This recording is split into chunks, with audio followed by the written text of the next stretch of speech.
ఇక్కడ కూడా నమ్మకాలు, సాంప్రదాయాలు ఇక్కడ కూడా ఉన్నాయండి. పాశ్చాత్య దేశాల్లో అవన్నీ ఉండవనుకుంటాం. ఇక్కడ మనకంటే ఎక్కువ ఉన్నట్టున్నాయి. ఈ చెట్టు చూసారా? ఈ చెట్టు ఒక పరాన్నజీవి. వేరే చెట్టు మీద ఉంది. ఈ గుబురుగా ఉంది చూసారా?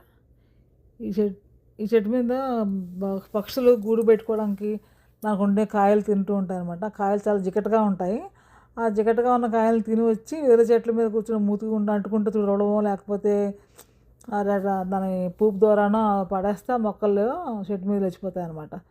ఇది తన సొంతంగా ఆహారం తయారు చేసుకుంటుంది కానీ మిగిలిన వాటి కోసం నీళ్ళ కోసం పోషకాల కోసం ఇంకో అసలు చెట్టు మీద డిపెండ్ అయిపోతుంది. కొన్నాళ్ళకి ఇది పెరిగిపోతే మీ పెద్ద చెట్టు అసలు చెట్టు ఎండిపోతుంది కదా. కాకపోతే మొక్కకు హాని చేస్తుంది అన్నమాట. తీసేస్తూ ఉండాలి. బట్ ఈ చెట్లకి కొంచెం విలువలు ఉన్నాయండి. సాంప్రదాయ విలువలు ఉన్నాయి, పురాణ కథలు ఉన్నాయి. ఈ చెట్టుని మిస్టల్టో అంటారు. మిస్టల్టో అంటే పవిత్రమైన చెట్టు అటుది. ఇది క్రిస్మస్ టైంలోని పండగలు టైంలోని కూడా ఎండిపోదు, పచ్చగా ఉంటుంది అన్నమాట. ఎంత మంచు పడినా కూడా పచ్చగా ఉంటుంది. అందులో ప్రాణశక్తి ఎక్కువ ఉంటుంది కదా, దీని సంతానోత్పత్తికి మంచి శుభకరంగా భావిస్తుంటారు అనమాట. ఆ చెట్టు కొమ్మల్ని గుమ్మానికి మనం ఆవిడాకలు పెట్టుకున్నట్టుగాను గుమ్మాల మధ్యలో ఇంటి మధ్యలోని గుమ్మానికి తగిలించుకుంటారట.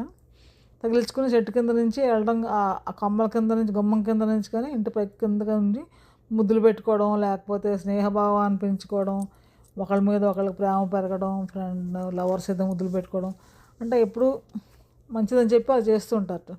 దీనికి చెట్టు పేరు మిస్టల్టో. దీనికి సంతానోత్పత్తి కలిగించే గుణం కూడా ఉండే, ఈ పళ్ళకి ఏదో గుణం ఉంటుంటే అలా అని చెప్పి మనం తినకూడదు. ఒకప్పుడు చేసేవారు దీని ద్వారా మందు వేసి గర్భిణీ గర్భం దాల్చాలనుకున్న వాళ్ళకి, పశువులకు కూడా పశువుల పాకల్లోనే షెడ్లోనే కడితే సంతానోత్పత్తి కలుగుతుందని, ఇంట్లో ఉన్న వాళ్ళకి కూడా పిల్లలు లేని వాళ్ళకి పిల్లలు పుడతారని నమ్మకం అన్నమాట. నమ్మకాలు ఏవో ఉన్నాయి. అందుకని ఈ చెట్టుని పవిత్రంగా భావిస్తారు. దీని పేరు మిస్టల్టో. చూసారా? ఈ డస్ట్బిన్ బ్లూ కలర్ ఆ చెట్టు చూపిస్తుంటే పక్కనే ఉందని చెప్తున్నాను.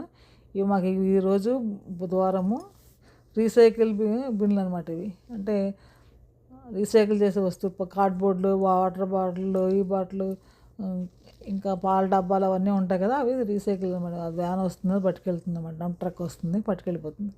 ప్రతి ఇంటి ముందు చూసేవాడికి అందంగాను ఇది ఫ్లవర్ వాజులు పెట్టుకున్నట్టు ఉన్నాయి. బ్లూ కలర్ కదా, బైవీక్లీ వస్తుంటుందండి. ఇది పక్కనే ఉందని చెప్తున్నాను దీని గురించి. వాకింగ్కి వస్తూ ఈ చెట్టు చూశాను, చెట్టు గురించి చూసి చెప్తున్నాను అనమాట మీకు. ఇక్కడ కూడా ఉంటాయన్నమాట సాంప్రదాయాలు అన్నీ అనిపించింది నాకు. మనకు తెలియకపోతే లేవనుకోకూడదు, ఇక్కడ ఉండేవి ఇక్కడే ఉంటాయి. దాన్ని బట్టి ఏమవుతుందంటే ఇక్కడ వాళ్ళు పాటిస్తున్నారుగా, మనం సాంప్రదాయాలు మనం కూడా పాటించుకోవాలి. ఇక్కడ వాళ్ళు పాశ్చాత్యులు పాటించరు కదా అని చెప్పి మనం మానేయకూడదు. వాళ్ళకుండే అలవాటు వాళ్ళకు ఉన్నాయి కదా, మనం పాటించట్లే కదా, వాళ్ళు పాటిస్తున్నారు కానీ మనం పాటించాలి. ఏ దేశం వెళ్ళినా మన దేశ గౌరవాన్ని మర్చిపోకూడదు. మన దేశం జన్మభూమి, ఇక్కడికి వచ్చామంటే ఇది కర్మభూమి అంతే. అందుకని ఇక్కడ అలవాట్లు అక్కడే ఉండి మన అలవాట్లు మనం మర్చిపోకూడదు ఎప్పుడు. వాళ్ళు కూడా మనం నేర్చుకుంటున్నారు కదా. వాకింగ్కి వచ్చాను చూసారా, ఎండ మా గడ్డి ఎంత బాగుందో చూసారా. అది అక్కడ చూసారు కదా, స్టవ్ గ్రిల్ అనమాట. గ్రిల్ చేసుకుంటారు అక్కడ. నాన్ వెజ్లు ఏమన్నా ఉంటే ఆ చార్కోల్తో ఉంటుంది, ఎలక్ట్రికల్ ఉంటుంది, గ్యాస్తో కూడా ఉంటుంది. అలా వాకింగ్కి వెళ్తూ ఉంటే అందంగా కనిపిస్తున్నాయి డబ్బాలు బ్లూ కలరు. ఇది కూడా మా పక్కన కమ్యూనిటీ కదా, అందుకే ఈ రకాల లైన్ కూడా ఇవాళ వస్తాయి అన్నమాట. అది చూస్తూ ఉంటే అన్నీ అందంగానే ఉంటాయండి. అలా చూడండి సీనరీ ఎంత బాగుందని.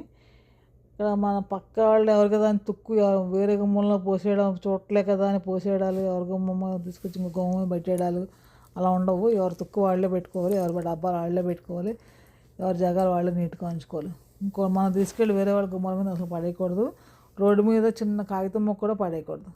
ఈ పిల్లలు ఎప్పుడైనా పడేస్తే కూడా చాలామంది తీసి పక్కన పడేస్తారు వాళ్ళు, అలా ఉంచారు.